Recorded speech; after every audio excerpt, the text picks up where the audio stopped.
నేను సినిమాలు ఆఫర్స్ రాకపోవడం కాదు. నేనే అందరికి ఫోన్ చేసి నేను సినిమాలు మానేసా.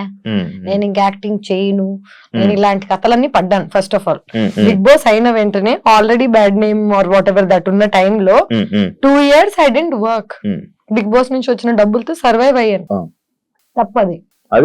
తప్పు ఫర్ వాట్? నాట్ బికాస్ జనాల గురించి అలాగా, కానీ నా మెంటల్ స్టేట్ అనేది ఎవరికి అర్థం కాదా అనేది నా ఒక ఏంటంటే, అమ్మాయిగా సర్వైవ్ అయ్యి ఇక్కడికి వచ్చి బిగ్ బాస్ లో అన్ని మాటలు పడి బయటకు వచ్చేసిన తర్వాత ఇమ్మీడియట్ గా నేను అన్ని మర్చిపోయి వేరే సినిమాలు చేసేసి నార్మల్ అయిపోతున్నాను ఎలా అనుకుంటారు? Bigg Boss is a heavy psychological experience. Support ఉండాలి మనకి లైఫ్ లో బయటకు వచ్చి ఇలాంటివి తట్టుకోవాలంటే. నువ్వు ఒక్కసారి వెళ్ళావా ఇప్పటికి? ఎలాగుండింది నీకు?